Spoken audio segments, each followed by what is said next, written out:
So even though Trump hates China and basically has banned everything Chinese, or tried to anyway, in the United States, apparently Ford's CEO, along with Trump, have discussed bringing in Chinese car companies to the United States. While Chinese brands remain locked out of the US car market with a tariff of about 110% on cars, which obviously is just insurmountable, they are gaining ground in Mexico and now in Canada. Canada has announced plans to allow some Chinese electric cars into the country, and in Mexico, Chinese EVs already account for 20% of vehicle sales and increasing by the minute. If you'd like to book a paid consultation, you can do so, and I'll put a link in the description below. If you want advice on what electric car to buy, solar systems, all that kind of stuff, you can do that. That expansion has US automakers concerned, with Ford Chief Executive Jim Farley allegedly discussing a controversial proposal with the Trump administration that would allow Chinese automakers to build cars in the United States. Currently, Chinese brands are locked out of the US market, as I mentioned before, but this would change it completely. And I can tell you now, Chinese automakers they want a presence in the US. They're pushing for it. The tariff imposed under former President Joe Biden, who famously was extremely opposed to BYD and wanted to kick them out of the United States. Now, a lot of people don't know this, but BYD already have and have had for decades a truck, commercial vehicle, and bus vehicle manufacturing facilities. They've got a couple of facilities in the US. They employ, I believe, a couple of thousand people. And Biden hated this. Before he was the president, I reported on him demanding BYD was kicked out of the US.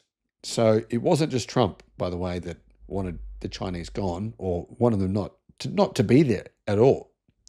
So Trump, of course, has now gone on with that narrative, continued it, and prevented any Chinese manufacturers from selling in the US.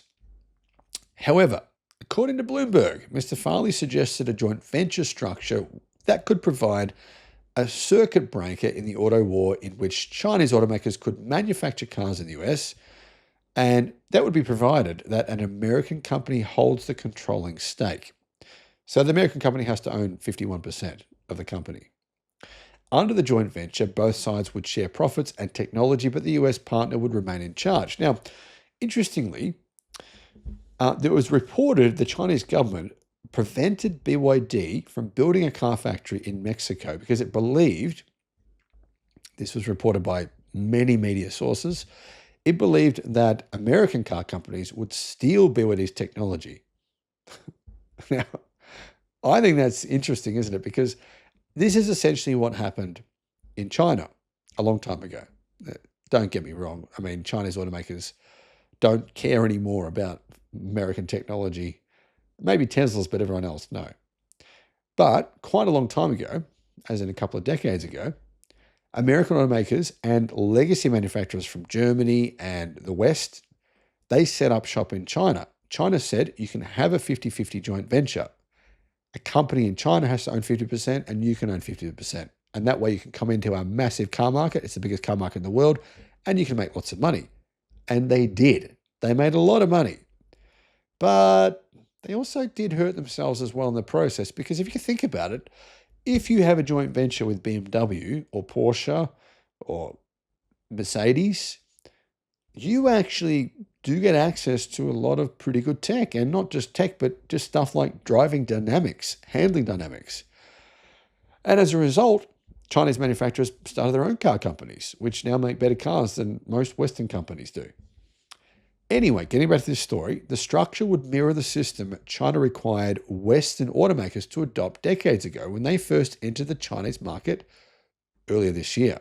President Donald Trump told an audience at the Detroit Auto Show he could be open to Chinese automakers entering the US if they built plants and hired American workers.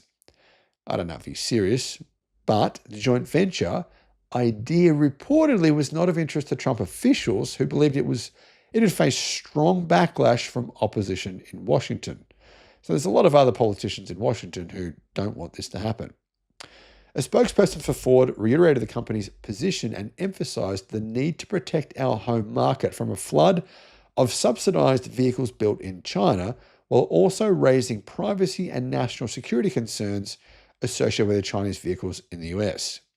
Mr. Farley has been outspoken, as in the CEO of Ford, about the competitive threat posed by China's rapidly advancing EVs. So the competitive threat is this: China, right, are going to sell cars in Canada. They do now. And in Mexico, they do. And they're going to be building a lot of them in Mexico. So basically, Ford's saying, Jim Farley's saying, well, a lot of those are going to end up in the US, right? They will. So that's a big threat. But if Ford has a joint venture with Xiaomi in the US, making great cars in the US, then they probably feel like they don't have to worry about that. Farley has described Chinese automakers as an existential threat to US manufacturers, and he'd probably know because he has a Xiaomi EV that he drives to work every day, apparently. He imported it from China himself. They have enough capacity in China with existing factories to serve the entire North American market, put us all out of business, said Jim Farley last year. Guys, let me know what your thoughts are. Thanks for watching. Bye-bye. Guys, if you want to install solar panels, a home battery, or a home charger, the best way to do this for your situation is to go to the links in the description below, and they'll take you to a page where you can compare everyone. So depending on where it doesn't matter where you live. A lot of people email me all the time saying, well, what solar system should I get? Who should I go with? What battery should I get? What electric charger should I get? Well, click in the links in the description and you can actually compare all the different choices and find the best deal for you. I'll put that link in the description below. Additionally, there is a battery savings calculator link and also a federal battery rebate calculator.